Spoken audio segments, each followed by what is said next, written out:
and welcome back to V-Road, CCTCG's weekly Vanguard podcast. I'm Cole. I'm Trey. And today we've got a bit more of a broad topic to cover. I imagine we'll go back to this maybe a couple times because there's kind of, in thinking about the topic at all, I kind of had a lot of stuff that went into my brain that can be sort of tangential to it. And it's skill expression in Vanguard. And how do you tackle expressing how you play the game?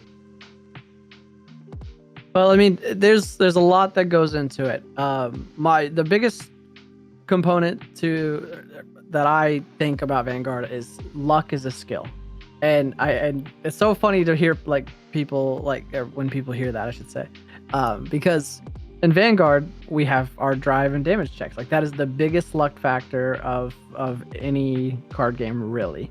Like, obviously, you can change tides of the games based off of trigger pulls. I mean, over trigger is one of the biggest game changers in any card game, at least that I can think of.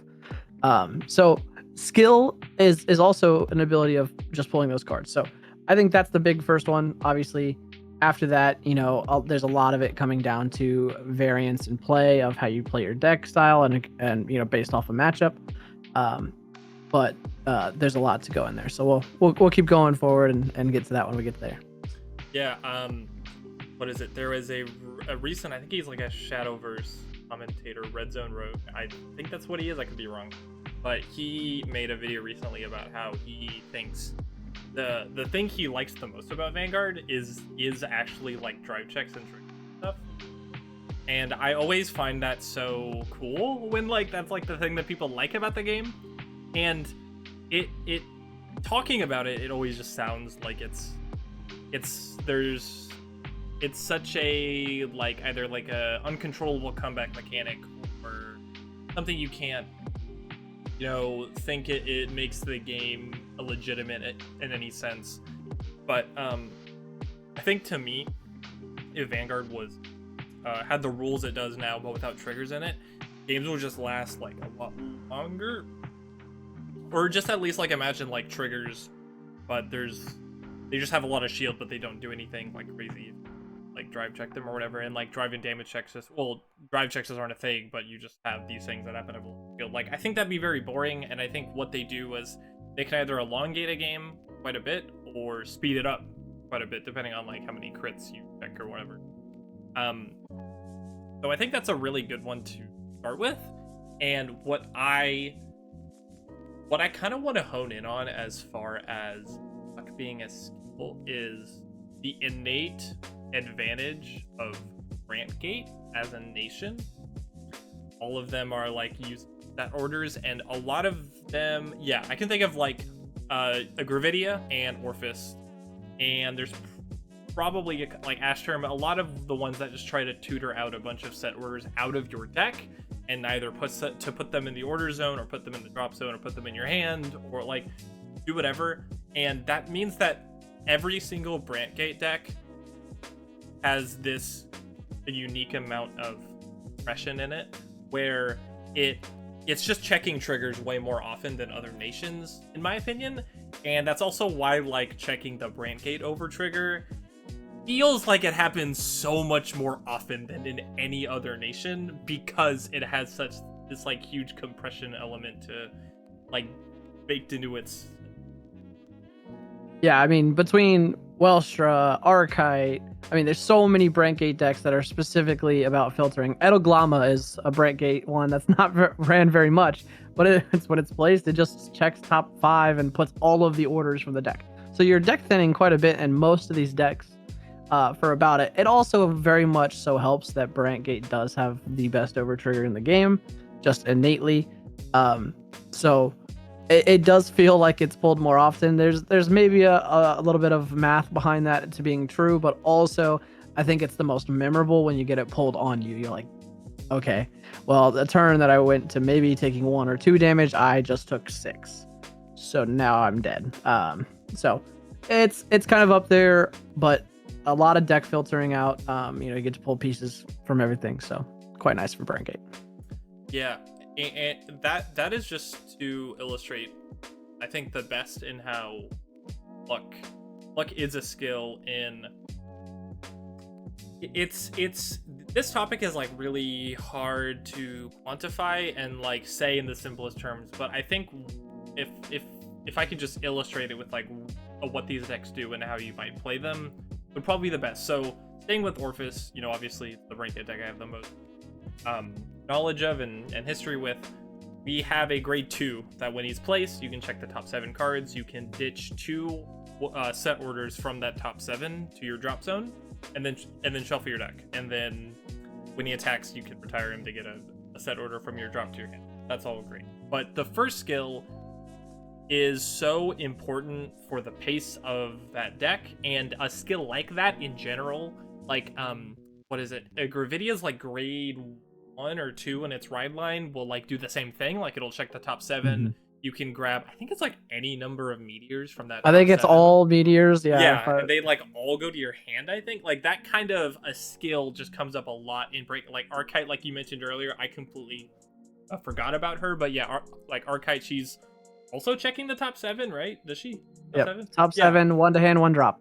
Yeah, and it's in bases, also a really good example. You're grabbing 2 cards. Yeah, one is getting scouted, one is going to your hand, I think.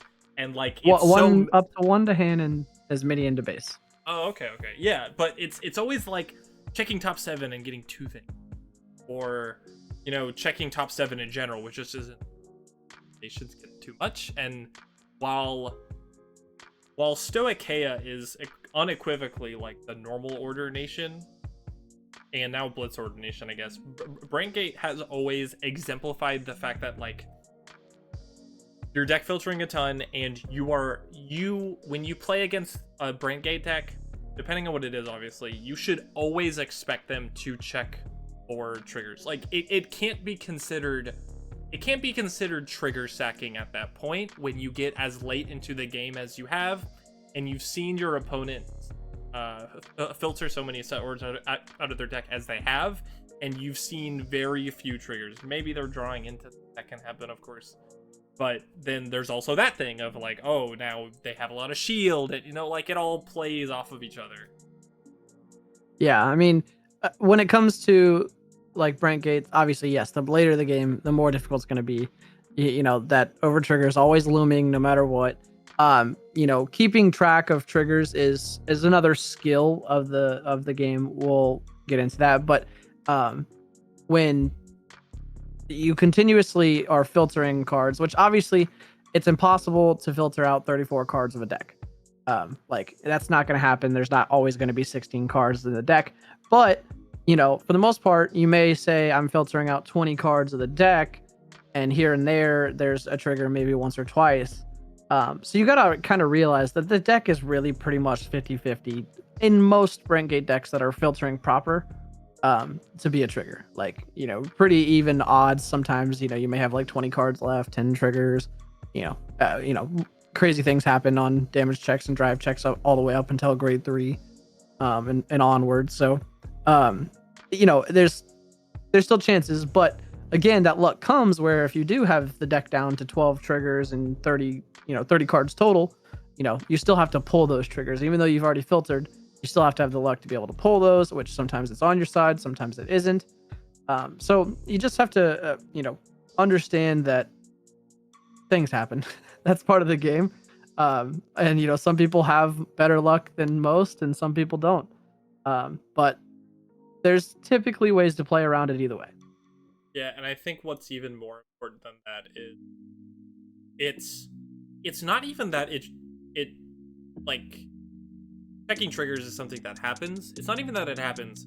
It's that depending on the deck you're playing against, it should be an expectation. Like that's what makes it be able to be played around. Like, okay, you know, I won't guard their Vanguard and know that they'll probably check a crit, and that's okay. I'm at 3 damage, I guess I'll go to 5. What matters more is that I'm not letting their 2 rear guards get through, and that's what I'm saving my 2 PGs for. Like that kind of a thing. It's got a lot to it that bridging this concept to the one I want to get to afterwards is the idea that Yeah, I think when you're playing a game of Vanguard, there are always two things you're keeping in mind. And this can vary depending on the matchup, obviously, but it's how well and how consistently I can do what my deck wants to do, and how well I can, and not even high roll, just like do what the deck wants to function and play out its gimmick as much as I can. That being juggled with how am I going to play around my opponent's deck? How am I going to play around what they've seen already? What is public knowledge? Like stuff like that. Those are the two big things that are always juggled, and that's why I think there's a really big moment that people have late into a game where it's like, okay, I have all these key pieces in my hand. I'm holding for my really big like turn 5 when I Persona Ride, and I have all these resources I can use to put on a lot of pressure, but I've got these PGs in my hand and I need to discard something for them or I'll die. So I need to weigh what is like my deck wants to do versus I'm playing around and how I want to pace the rest of the game if everything is gonna go on longer than that. So that's a really big thing too, is those two things to juggle. Yeah, balancing cards in hand has gotten definitely easier with a lot of these divines decks coming out recently, and even just including energy blasting. I mean, old decks that used to struggle to just have that one extra card draw, now every deck has that EB7 to just get a card. So I can't say that keeping things in cards in hand isn't important, because it absolutely is. It's a lot easier now than it used to be, but still balancing your resources, saying, okay, if I have a Persona Ride in hand, I'm guaranteed 10k to the front row, and I'm going to draw a card. Okay, I have some energy, maybe I'll spend it to draw a card, or do other things. There's a million things you can go and do with the every deck, but it's just learning that balance of what is important, what do you absolutely need to live. Is it worth keeping in hand and trying to gamble for another piece to live the next turn if you need to get rid of something? Like sometimes, discarding that Persona Ride for a PG, it hurts. But if it's what you have to do, it's what you have to do to live. So there's a tight line to walk with keeping cards. But as long as you're kind of keeping track of public knowledge of what you have in the deck and what out of it. But luckily, with Vanguard, in that instance, there's so many things that are public knowledge, being damage zone, trigger zone, bind zone if it's face up, drop zone. I mean, there's so many public knowledge things where you can search and check at any point in time on yours and your opponent's. There are instances where cards bind face down you can't touch. So that's a little more wonky in the sense that you may need to remember and focus into what's in that real hard. But as long as you're even if it's just like, hey, I need a second, let's count this, how many triggers have been pulled, how many Persona Rides have I seen, anything like that, you can balance your memory versus competitiveness fairly easy. You can just kind of go and balance your luck. Yeah, I think as far as like keeping track of things that are in public zones, it sounds like a lot. I think it's way easier than in other card games, especially with like certain like Magic decks. Keeping track of what they have in their graveyard, like what they've seen, what they haven't seen, isn't even as much of a factor as like. Also, like Yu-Gi-Oh is a really good example. Like, it doesn't even matter what they have or haven't seen. It does to an extent, obviously, but I feel like it matters way like how they can interact with their graveyard. There's those games. There are just so many more decks and like playstyles that can interact with their graveyard in very meaningful ways. Where like in Vanguard, it's like Raziel and Zorga, and like a few cards that can like, or a few decks that happen to like get things from the drop zone, and that won't matter too much as far as like your opponent keeping track of that. In very rare instances, it's more of just like, okay, how well can I keep my own scaling up? But what I wanted to bridge this into was how, so with Brandkate, it illustrates both sides of this very well. Orphis being how it's very focused on filtering out its own deck and getting as many set orders in its order zone as possible. So that's a really great representation of like the side of it where like, okay, I want to make sure I can do what my deck wants to do. Not too worried about what my opponent's doing. If I happen to be able to interact with them, cool, whatever. Then on the other side, we have Prison, where you have to play around what it's doing. And of course, I think this gets into the muddy issue of not every deck in this game can around a decks like Prison.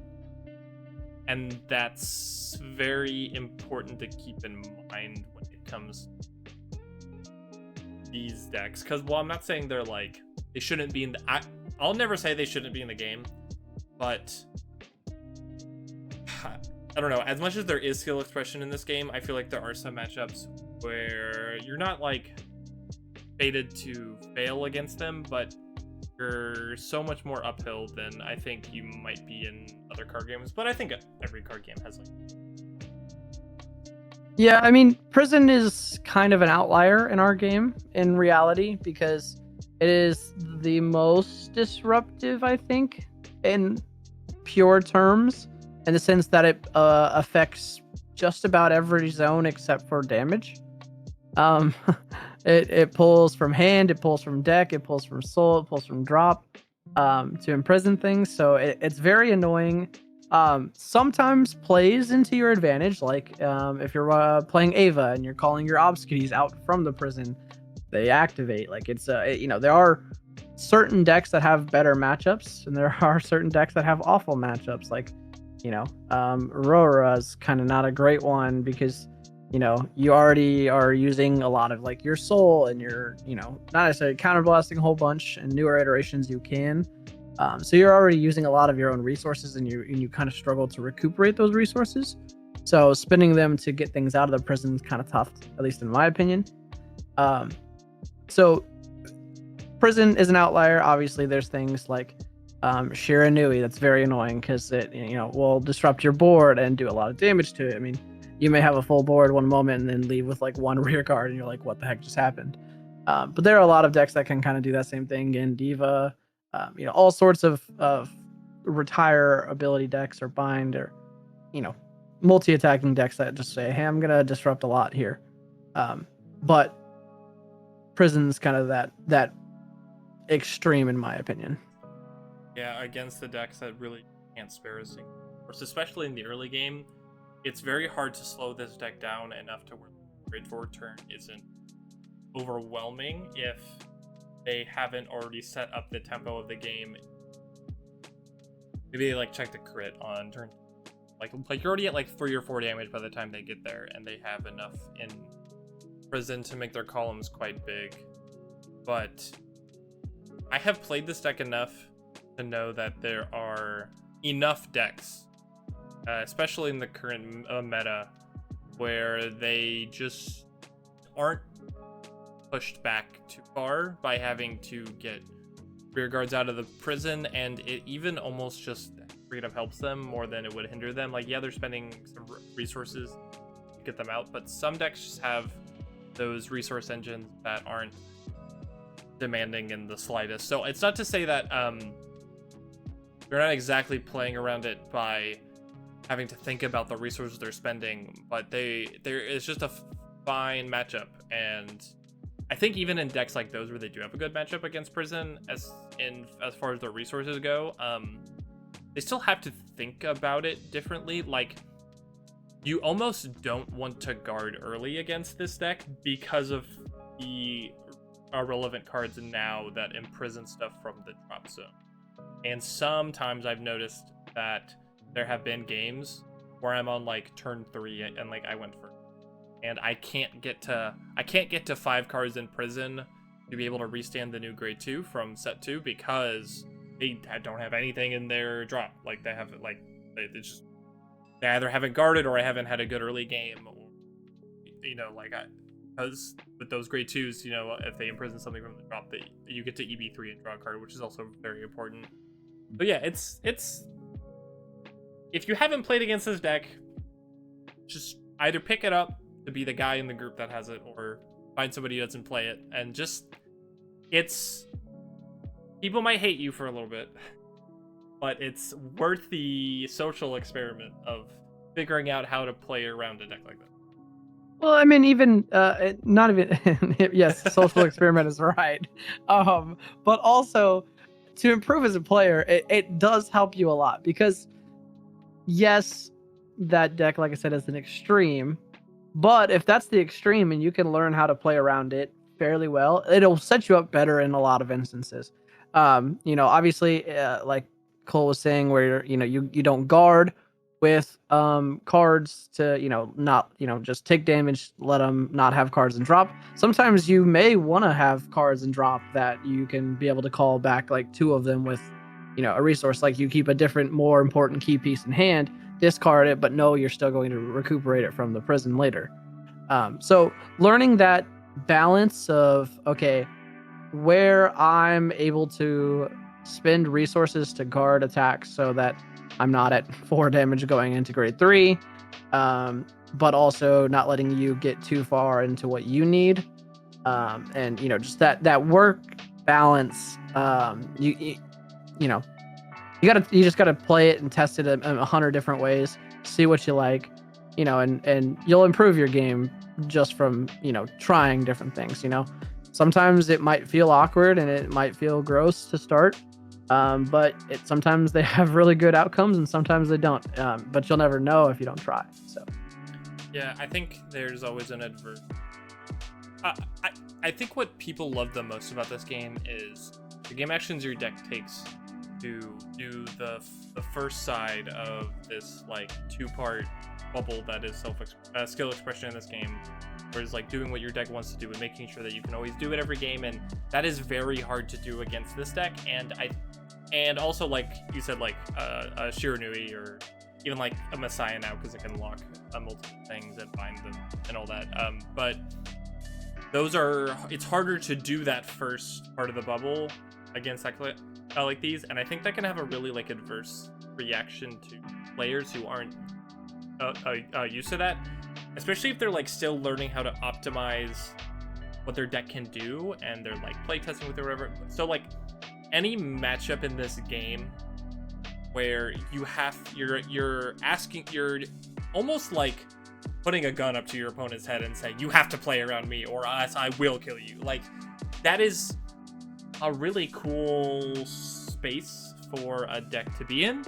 But I completely understand that how like people don't really like to have to think that way about what they're playing all the time. Like it can probably be exhausting, but I think it has a very important place in the game.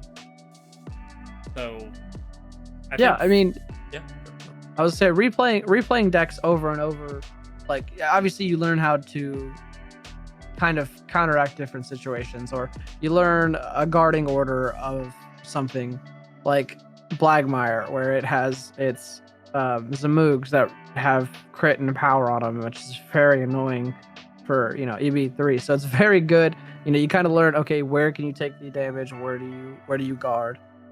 So replaying things often, as annoying as it can be, is also beneficial. Sometimes it might hurt losing to a deck 10 times in a row, or squeaking one out because of triggers. Again, luck, part of a skill. But you'll get better as a player. Playing over and over again, you learn to try to those different things, and it sucks sometimes, but it's worth it. Yeah. So with both of those sides of the bubble covered, I think deck building in this game, which is like the third invisible part of the bubble that isn't there as much. I don't want to say that most decks in the game, as far as like how they can perform optimally, are like solved, but there's definitely a lot. Like you look at deck lists in this game, and obviously there's like archetypes in card games where how they're built out is like largely the same, with like only a few tech pieces here and there, or like they have some stuff in the sideboard that sets them apart. But in this game, you see a lot of builds in any given deck that are just very similar. So I think to illustrate exactly what we mean, there is again, we'll kind of quantify with like two sides of the spectrum here, and on the very strictest sense of what a deck is and what it needs to do is a deck like Youthberg. Yeah. So Youthberg's main skill is his Revo forms or his Revo dress, where you have multiple iterations of Youthberg. He has different effects. So, obviously, the main build currently is the Full Blast edition. So it pretty much just wants to run a few of the other Revo dress, so you can soul charge them, you search for them, do a lot of that stuff. But in older iterations, especially, and even then, there's the deck building aspect where some people feel that they're, more bricky, so they run less of the different Revo dresses, where some people will run more because they're, worried about consistency. So it really comes down to how you want to build a deck. Like, I mean, no deck in that sort of instance is figured out, because one person may run 2 Gust, 2 Zest, and one of the other one that I'm blanking on, but one person might find that inconsistent, or they're not seeing those cards enough.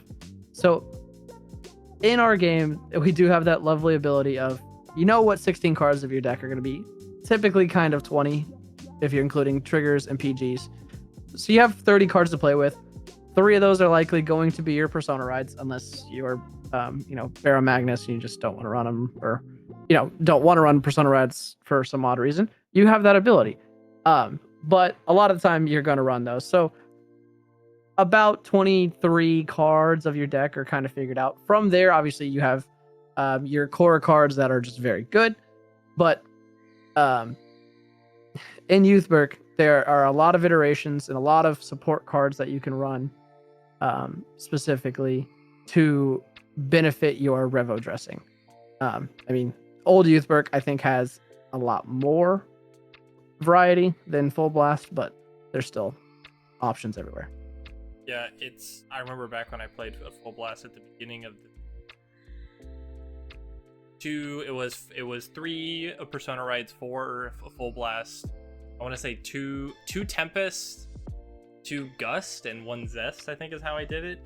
And you run 4 copies of the grade 2 that searches a Revel form from the deck, and the grade 1 that when it's discarded can get 1 from deck to hand, and then you can put a card from hand to soul, which is just, and these are all just getting filtered out of your deck and put in the soul. They're not even being Revel dressed into. If you did, you weren't doing enough to put any amount of pressure on your opponent, unless you were on Tempest, I guess, but that just let you draw cards, so that even wasn't that big of a deal.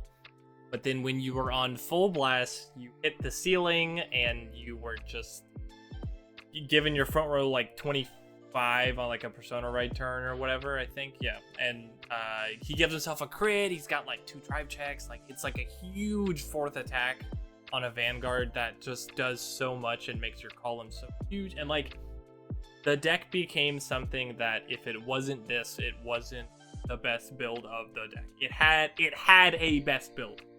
That's not to say that a deck that like has a best build, air quote, is lacking any skill expression with how you can build it. I think almost every deck in this game, there is ways to put tech cards in these decks. I think as soon as we went from 46 card main decks to 50, there was a lot of discussion about this deck because it was very dominant at the time, and there was a lot of thoughts about like, okay, what do we put in here? Do we put like the grade 2 triple rare from, I think it was like set 8 or 9 that can like Soul Blast to Revel form to give itself 10k and gives the Vanguard 5k when it Revel dresses, or like stuff like that. Like, there were like cards that there was quite literally no room, like there was no space at all. Having some options like that, and I like to think that like every deck has you could consider cards that you might not, because it's not like an archetype or something back in. Yeah, and there's there's always budget versions of decks. So to get a generalized idea of decks, you always can, not build it out with some of the more core pieces that most people run. Just to still get kind of ideas. Like right now, Youthberg is obviously at its cheapest what it is, but Full Blast itself, that version is still kind of expensive. So getting, Youthberg and running just the old River Dresses, getting some of the older support cards and even some of the newer ones that are cheaper on the prices. You can still get a good idea of the deck and still be very competitive with them. Using your skill and some luck, you're able to pull out wins with any deck.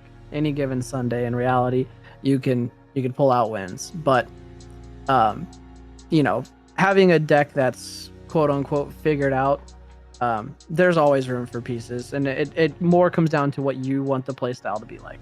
Obviously, each deck kind of has its main, I'm going to use the word niche, to kind of play towards that. It's like, hey, here's what it does.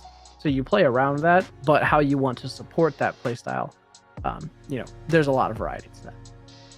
Yeah, so then on the opposite spectrum of that is Zorga, and it's had its ups and downs in what I'm trying to illustrate as like the most varied, as far as the fact that this deck has multiple builds that all kind of achieve the same, like something similar, but they're different enough to where you have a lot of meaningful decisions in deck building. When this deck came out in set 1, I know it all the way up to like when we got Red Zorga, and then just right before we got Zorga Mask.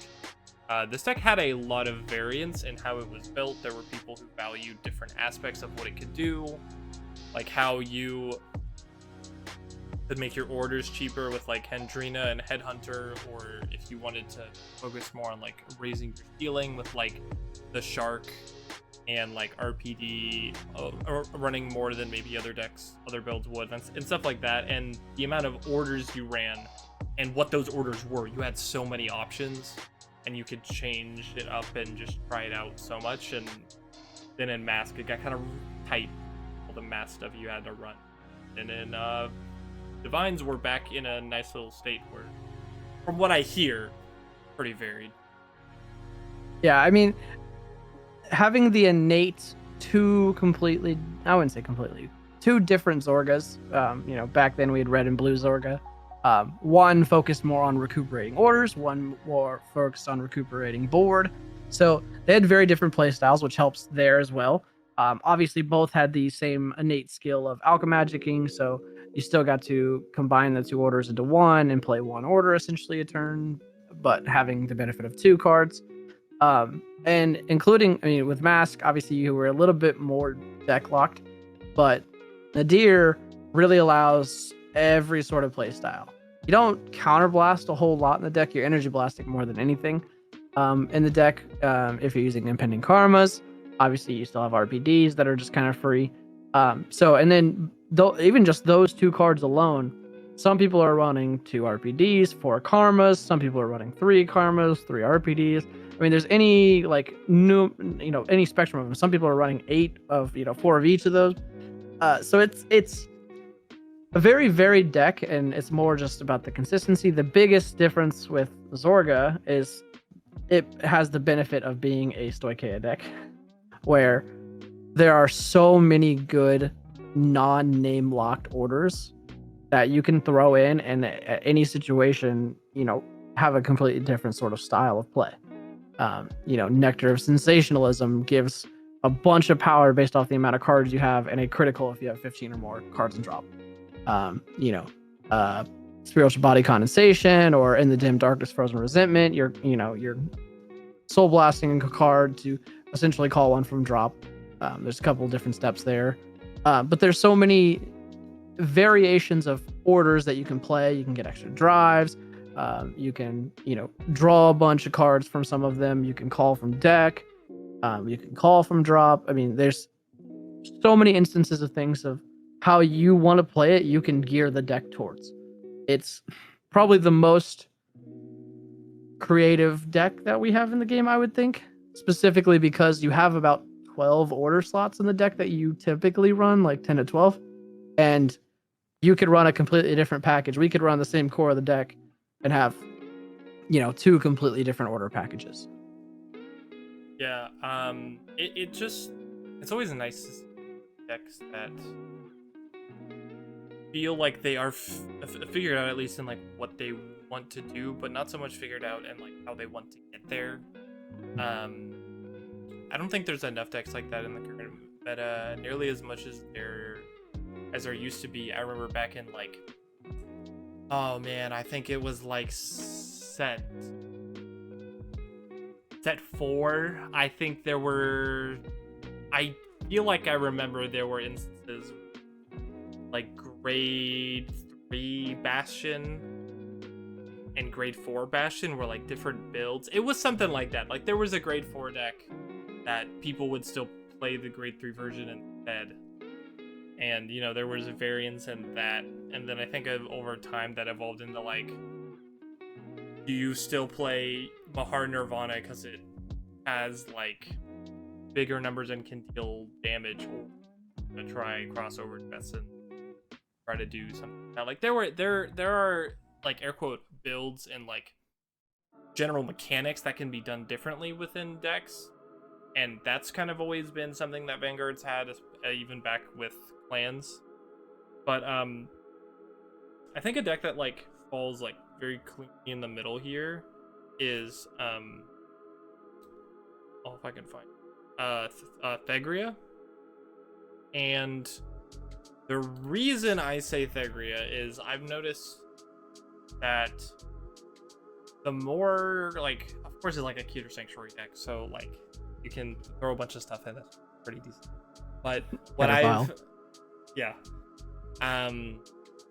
but what I've noticed about this deck is like with its newest form, you are running no Persona Ride copies, as with other glitter decks, of course, now. But the main gimmick of this deck of cycling between Light Thegria and Dark Thegria, you're not running 4 Dark Thegria anymore. You're actually only running like 1 or 2, maybe 1. And you're cycling between them just by finding this card that's on screen, Epidigestis Thegria. Like, she's the one that's cycling between the two, and beyond this card and the promo that can help the consistency to ride into it more often, and like the maples, I don't think there is really much blocking you a specific style of play here. You have a lot of options in what you want to do.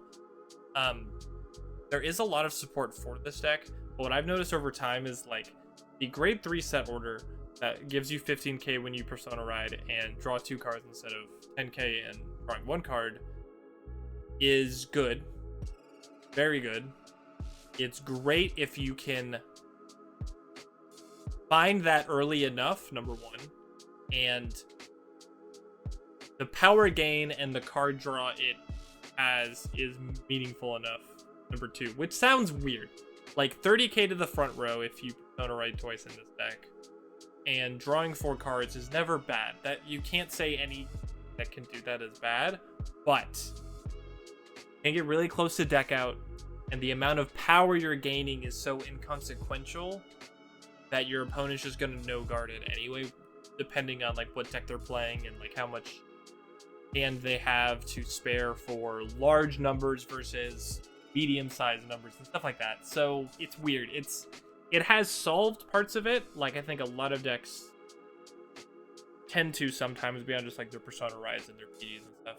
But it also has a lot of variance. Like there's a lot of generic Keter cards you can put in here if you want to go that route, or if you want to go super hard into getting those orders and the Persona Riding a bunch. You can run like the grade 2 dragon that searches the set order. You can fill up on more maples if you want to find them sooner, and like stuff like that. It's weird. In a weird middle spot. Yeah, it kind of goes down to like I kind of put it in the same box as Zorga, where it has a lot of adaptability. I mean, as long as you're running your main, Epidigestis, one or two dark things. I actually have mine at 3 currently, and that's just because I was struggling and like damaging out too early or something, just having bad luck with the deck, so I bumped it up for consistency's sake. And then the promo, the promo I feel is a 4 of, just because it does help with that consistency. We'll go and search out what you need from it. Helps a lot. So having the ability to fill in around that helps a lot, because you can just Caterpilot. You can play, the grade 2 order, counterblast, draw 2, play 2, or discard. You can, play Teeth Felts to build board.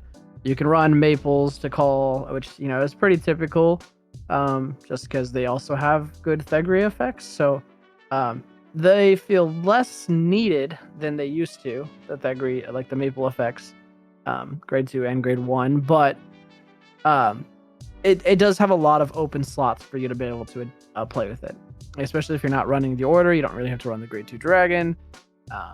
Maples are great, not required. There's so many open slots in that deck. I think that there's a lot of variety that you can get and get power elsewhere from not having to run like the order. Like Teeth Felts just give the 10k to themselves versus, the extra power from Persona Rides. So yeah, a lot of variance. Yeah, and it's like, it almost sounds like you could.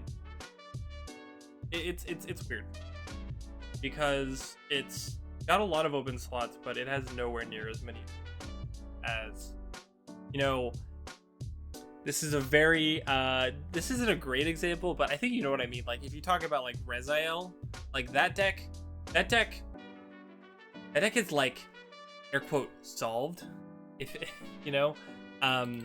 in what its build is, but how generically designed this deck is means that, like, yes, its best cards you could run in it are the generic cards, but it leaves itself super open to like kind of doing whatever you want it to do. Of course, it kind of bends more towards cards that retire themselves like after they attack, so you can use abilities multiple times and stuff, but it's on like the farthest spectrum of like, this can do anything you want it to do because of how it's designed, where I don't think Thegria or even like Zorga can, because it still has to like Zorga, like you have to run a lot of orders.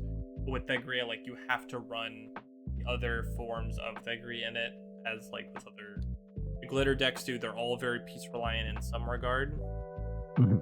But I think that makes how you build them very meaningful, and how much of those piece reliant decks do you want to play with the ratios. That's like a really big thing. Is like there are people who, like in row, you'll run 3 or 4 a whole playset of the grade 3 Radilina, where some people would only run like, I think I ran 3 back then. Yeah, I have it at 3.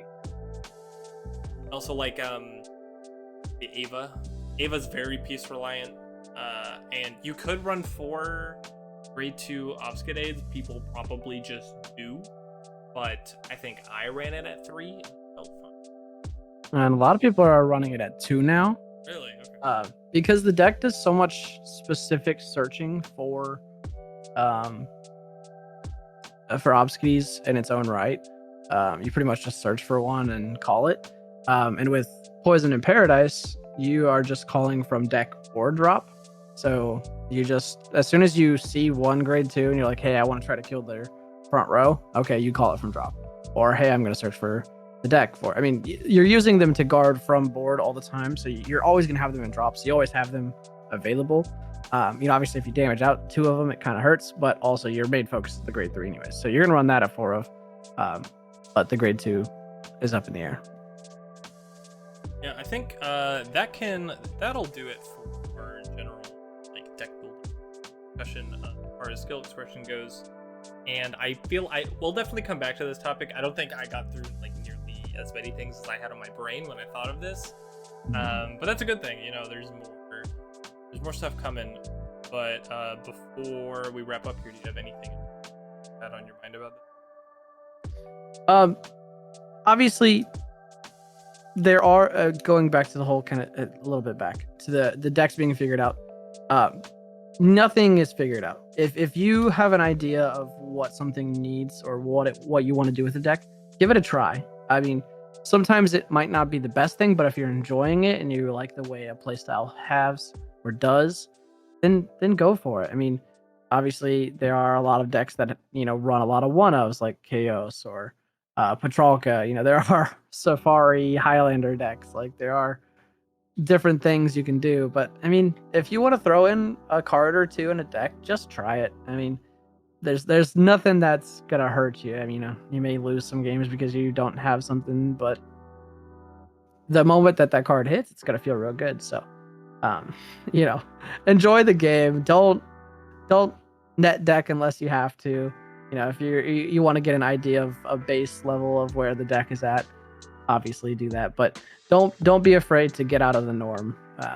That's the best part about the game is there's so many sets of releases of cards that throwing in a card from set 2 of Overdress could be just a fun goofy mechanic. Like there's a promo for Levidros that it is not actually a Levidros promo, but it's a promo from like set 4 for Stoicheia that's just a 5k, can only attack on 4th attack, and it has a base of 2 criticals. Like it's not going to be a very good card in the deck, but because of the deck's playstyle, it might be a fun 1 over 2 of, and I have gotten those for my deck when it comes out, so I'm very excited. So don't be afraid to push some interesting bounds. Try things, have fun, and enjoy Vanguard. Yeah, I think that's something we could say. The end of all these episodes. Have fun with Vanguard. And I think it's very easy to. I think this game more than others can kind of incite your creativity in focusing on like a character you like, and that's hard to replicate. But yeah, I think for now that'll be it. We've finally upgraded to having an end slate. Wow, yippee! So if you watched the end of the video, thank you. If you liked it, you could hit like.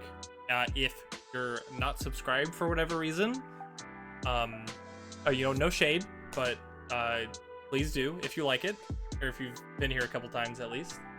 And on the screen we'll have the playlist for the other Vanguard episodes, and then right will be what YouTube recommends. So as for that, thanks for joining us for another episode of V Road. I'm Trey. See you on the next one.